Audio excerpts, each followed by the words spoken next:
Good morning students, welcome to futures learner. आज का हमारा टॉपिक है law of conservation of momentum. आज हम सीखेंगे what is the conservation of momentum. देखो, सबसे पहले इसमें एक टर्म आ रहा है momentum. We know about the momentum. Momentum क्या होता है? मोमेंटम होता है आपका product of mass and velocity. हम आगे पढ़ चुके हैं। मोमेंटम क्या होता है? हमारा product of mass and velocity. It means momentum depends on mass as well as velocity. ठीक है, अब हम जानना चाहते हैं conservation of momentum. Conservation of momentum it means कि हमारी जो बिफोर कंडीशन थी और आफ्टर कंडीशन है उसमें हमारा मोमेंटम क्या रहेगा? कंजर्व रहेगा। कंजर्वेशन हमारा ये कहता है, जैसे हमने कंजर्वेशन ऑफ एनर्जी पढ़ा है, energy is neither be created nor be destroyed but it changes one form to another form। इस तरीके से हमारा जो मोमेंटम होता है किसी भी सिस्टम का, टोटल मोमेंटम उस सिस्टम का क्या रहता है? कांस्टेंट रहता है जब तक उस पर कोई भी एक्सटर्नल फोर्स ना लगाई जाए। ठीक है, जैसे कि आपने देखा कि एक कार और एक ट्रक दोनों टकराए आपस में, तो जो उनका मोमेंटम बिफोर कोलिजन था और जो उनका मोमेंटम आफ्टर कोलिजन है वो क्या होगा? हमारा सेम होगा। हमारा लॉ ये कहता है। ठीक है, अब हमें क्या करना है? इस लॉ को प्रूफ करना है और इस लॉ को वेरीफाई करना है कि क्या ये सही है, क्या हमारे जनरल केस में ऐसा होता है। ठीक है, तो सबसे पहले हमारा स्टेटमेंट बनता है total momentum before collision is equals to total momentum after collision. अब देखो, ये जो हमारा स्टेटमेंट बना है ये सिंपल आपका थ्योरेटिकल स्टेटमेंट है। इसके लिए हमें मैथमेटिकल टर्म्स चाहिए जिससे हम उसको प्रूफ कर सकें। ठीक है, तो इसके लिए मैंने यहाँ पे दो ऑब्जेक्ट्स लिए, object A and object B. हमने मान लिया लेट टू ऑब्जेक्ट्स भी लिख सकते हो, बॉडीज भी लिख सकते हो। ठीक है, two objects A and be having masses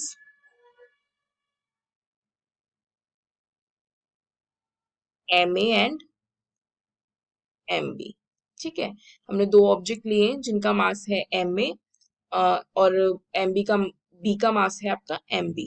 ठीक है, अब हमें क्या करना है? अब हम देख रहे हैं कि वेलोसिटीज, अगर हम देखें बिफोर कोलिजन हमने कंसीडर की, बिफोर कोलिजन की बात हो रही है, यानी कि हम इनिशियल वेलोसिटीज ले रहे हैं और इनिशियल वेलोसिटीज को हम किससे रिप्रेजेंट करते हैं? आपके u से। तो हमने मान लिया जो एम ए ऑब्जेक्ट है वो किस वेलोसिटी से मूव कर रहा है? यू ए से। और बी ऑब्जेक्ट है वो किससे वेलोसिटी से मूव कर रहा है? आपका यू बी वेलोसिटी से। अब देखो, ड्यूरिंग कोलिजन क्या होगा? जब कोलिजन हो रहा है, ये केस हमारा किसका है? ड्यूरिंग कोलिजन का। ठीक है, ड्यूरिंग कोलिजन का केस में क्या होगा? हमारा जो ए ऑब्जेक्ट है किस पर लगाएगा फोर्स? बी पर। और बी किस पर लगाएगा फोर्स? ए पर। तो जो ए बी पर फोर्स लगा रहा है उसको हम किससे रिप्रेजेंट करेंगे? एफ ए बी से। एफ ए बी का मतलब है फोर्स किस पर लगाया जा रहा है? First object. हमेशा फोर्स किस पे लग रहा है? फर्स्ट पे, यानी कि किस पर लग रहा है? ए पर। किसकी वजह से? बी की वजह से। ठीक है, F A B, force on A due to B. और यहाँ पर अगर हम एफ बी ए की बात करें, एफ बी ए क्या होगा? Force exerted on B by A. ठीक है, ए की वजह से बी पर जो फोर्स लग रहा है उसको हम कहेंगे एफ बी ए। ये हमने थर्ड लॉ में भी पढ़ा है। और थर्ड लॉ हमारा क्या कहता है? Every action has equal and opposite reaction. यानी कि हम अगर यहाँ से थर्ड लॉ के से स्टेटमेंट निकालें तो क्या हो जाएगा? F A B is equals to होगा हमारा किसके? एफ बी ए के। लेकिन किसके साथ होगा? अपोजिट साइन के साथ, क्योंकि ये दोनों किस में लगते हैं? हमारे अपोजिट डायरेक्शन में। इक्वल होते हैं इसलिए हमने इक्वल लिखे, अपोजिट डायरेक्शन में होते हैं इसलिए हमने क्या लगा दिया यहाँ पे? Negative sign. क्लियर है? नेक्स्ट, अब हमारी कंडीशन आती है थर्ड, आफ्टर कोलिजन की। ठीक है, आफ्टर कोलिजन में अब देखो कोलिजन हुआ है तो उसकी वेलोसिटीज में तो चेंज आएगा, मास में तो चेंज नहीं आएगा। हमने मान लिया मास में उसके कोई चेंज नहीं आ रहा, सिर्फ किस में चेंज आ रहा है? उसकी वेलोसिटी में। तो हमारा मास एम ए ही रहा, लेकिन ऑब्जेक्ट, अब जब हम फाइनल वेलोसिटी की बात कर रहे हैं कि किस वेलोसिटी से मूव किया होगा, तो हमने उसको किससे रिप्रेजेंट किया है? वी से। तो हमारी फाइनल वेलोसिटी आ गई आपकी वी ए और ऑब्जेक्ट बी की आ गई वी बी। क्लियर? अब हमारे पास इनिशियल वेलोसिटीज हैं, फाइनल वेलोसिटीज हैं, तो हम क्या निकाल सकते हैं, मोमेंटम निकाल सकते हैं। ठीक है, तो हम अब मोमेंटम निकालते हैं। मोमेंटम ऑफ बॉडी ए। अगर मैं ए बॉडी का मोमेंटम निकालूं, अब ये सब हम किसके लिए कर रहे हैं, बिफोर कोलिजन। ठीक है, ये सब कब की बात हो रही है, बिफोर कोलिजन की। बिफोर कोलिजन के लिए हम ए बॉडी का मोमेंटम निकालें तो क्या होगा, हमारा मोमेंटम P1 मान लेती हूँ मैं, से पी आई मान लेते हैं। ठीक है, P I for a object. ठीक है, तो ये क्या हो जाएगा आपका, एम ए, ए ऑब्जेक्ट के लिए निकाल रहे तो mass of A and initial velocity of A, that is U A. ठीक है, अगर अब हम बात करें किसकी, momentum of body B.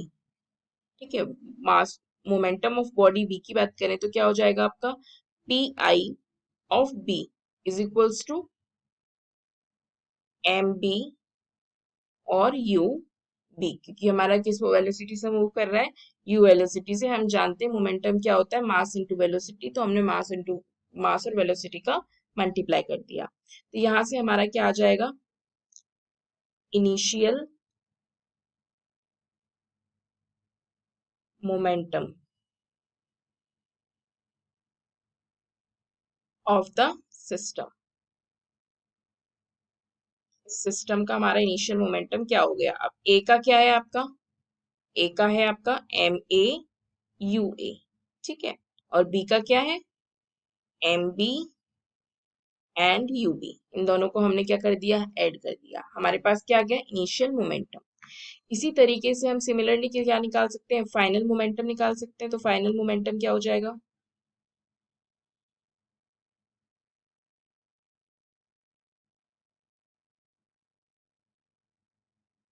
Final momentum of the system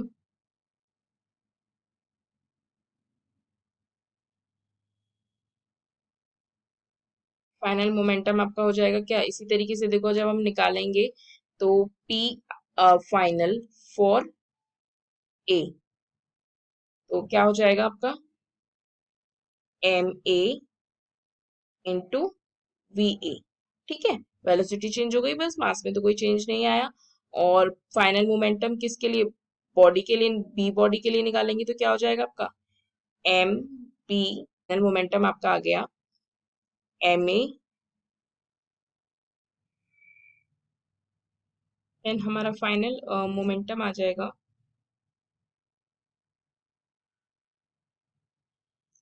M A U, sorry V, final velocity लेनी है V A plus M B and V B. ठीक है, हमारे पास क्या आ गया, फाइनल मोमेंटम आ गया, इनिशियल मोमेंटम आ गया। अब हम अपने स्टेटमेंट में वैल्यूज को पुट कर सकते हैं। तो हमारे स्टेटमेंट में क्या था, बिफोर कोलिजन हमारी वैल्यू क्या आई अभी, इनिशियल वाली M A U A plus M B U B is equals to M A V A plus M B V B, जो हमारी फाइनल मोमेंटम आया, और हमने इनिशियल मोमेंटम निकाला सिस्टम का टोटल, वो हमने यहाँ पुट कर दिया। तो हमको अब मैथमेटिकल स्टेटमेंट क्या प्रूफ करके दिखाना है, ये प्रूफ करके दिखाना है। क्लियर, नेक्स्ट अब हम इस स्टेटमेंट को प्रूफ करते हैं। अब हम जानते हैं, सिर्फ हमारे पास क्या है, एक रिलेशन है जो भी हमें थर्ड लॉ से मिला, F A B is equals to minus F B A. ठीक है, अब हमें क्या निकालना पड़ेगा, यानी फोर्स निकालना पड़ेगा। तो फोर्स निकालते हैं। तो फर्स्ट वाला क्या है, force exert on A by B. तो फोर्स किस पर लग रहा है, ए पर। तो हम रेट ऑफ मोमेंटम किसका लिखेंगे, ए का।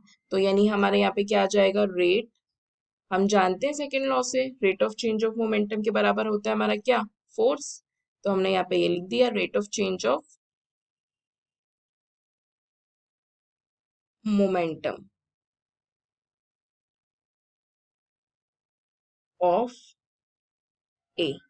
ठीक है, अब हम जानते हैं rate of change of momentum. Rate का मतलब with respect to time change in momentum, यानी कि उसके मोमेंटम में कितना चेंज आ रहा है, यानी कि P final minus P initial. किसकी बात हो रही है, बॉडी ए की, तो हम ए का मोमेंटम रख देंगे। ठीक है, तो फाइनल मोमेंटम हमारा बॉडी का क्या था, हम बात किसकी कर रहे हैं, बॉडी ए की, तो हम सब जगह क्या लिखेंगे, मास ए का यूज करेंगे। किस वेलोसिटी से फाइनली मूव किया था वो, तो हमारा कौन ए है पार्टिकल, तो किस वेलोसिटी से मूव किया था, वी वेलोसिटी से। और माइनस पी आई की बात करें तो मोमेंटम, इनिशियल मोमेंटम क्या था हमारा, तो हमारा था मास था हमारा ए एम ए, और वेलोसिटी थी यू ए। ठीक है, विद रिस्पेक्ट टू टाइम। अब हम इसमें से क्या कॉमन ले सकते हैं, मास कॉमन ले सकते हैं, that is M A V A, this is V A minus U A, okay, upon T. ठीक है, अब हमें क्या निकालना है, ये सेम हमने निकाल लिया किसके लिए, force exert on A by B. Same हम किसके लिए निकालेंगे, force exert on B by A, same formula. अब यहाँ पे rate of change of momentum किसका आएगा, आपका rate of change of momentum आएगा किसका, बी का। Rate of change of momentum of B. ठीक है, तो सेम इसी तरीके से हम वैल्यूज पुट करेंगे, तो पी फाइनल क्या हो जाएगा आपका, M B V B minus M B V, sorry U, ठीक है, U B upon T. Rate का मतलब विद रिस्पेक्ट टू टी। ठीक है, तो हमने एम बी कॉमन ले लिया, तो दैट इज आपका बचा V B minus U B upon T. ठीक है, अब हमारे पास क्या आ गया, अब हमारे पास दोनों फोर्सेस आ गए, एफ ए बी आ गया, और और क्या आ गया हमारे पास, एफ बी ए आ गया। ठीक है, अब हमें क्या करना है, इन दोनों को कंपेयर करा के वैल्यूज पुट करनी है किसमें, इस इक्वेशन में। इसको इक्वेशन नंबर हम मान लेते हैं 1। ठीक है, तो हम एफ ए बी की और एफ बी ए की दोनों की वैल्यूज पुट कर देते हैं, that is F A B, and ये क्या है हमारा, एफ बी ए। ठीक है, तो हम लोग इनकी वैल्यूज पुट कर देंगे, तो हमारे पास क्या आ जाएगा, देखो F A B is equals to minus F B A. ठीक है, तो हमारे पास क्या थी value, M A V A minus U A upon T is equals to minus M B V B minus U B upon T. ठीक है, अब ये हो गया। अब हमारे पास क्या है, अब हमें इसको सॉल्व करना है, तो देखो टी बोथ साइड्स है, दोनों तरफ डिवाइड में क्रॉस मल्टीप्लीकेशन करेंगे, देन टी से टी कैंसिल हो जाएगा, तो हमारे पास क्या बचेगा, M A V A minus M A U A is equals to minus of M B. Minus का ध्यान रखना, माइनस का भी अंदर मल्टीप्लीकेशन हम साथ में ही करते जा रहे हैं, तो ये नेगेटिव हो गया फर्स्ट टर्म, माइनस माइनस क्या हो जाएगा then plus M B and U B.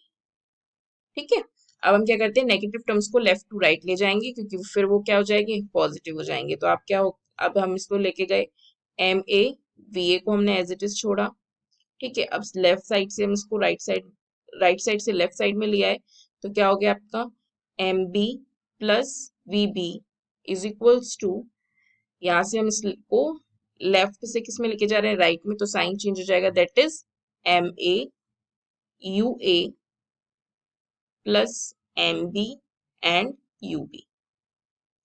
ठीक है, तो हमारा क्या आ गया यहाँ पर, फाइनल मोमेंटम, और यहाँ क्या आ रहा है हमारा, इनिशियल मोमेंटम। सिस्टम का टोटल तो हम क्या दिख गया, कंजर्व है। अगर हम अकॉर्डिंग टू स्टेटमेंट लिख भी सकते हैं, यहाँ पे क्या है आपका, एम ए यू ए, इसको इस तरीके से भी लिख सकते हैं, plus M B U B is equals to M A V A plus M B V B. यही स्टेटमेंट हमें प्रूफ करना था, यानी कि हमारा क्या हो गया, ये लॉ ऑफ कंजर्वेशन होल्ड हो गया।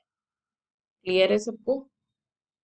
ठीक है, ये हो गया हमारा क्या, कंजर्वेशन ऑफ लॉ कंप्लीट। इसमें क्या हमने देखा एंड में, total momentum, total momentum before collision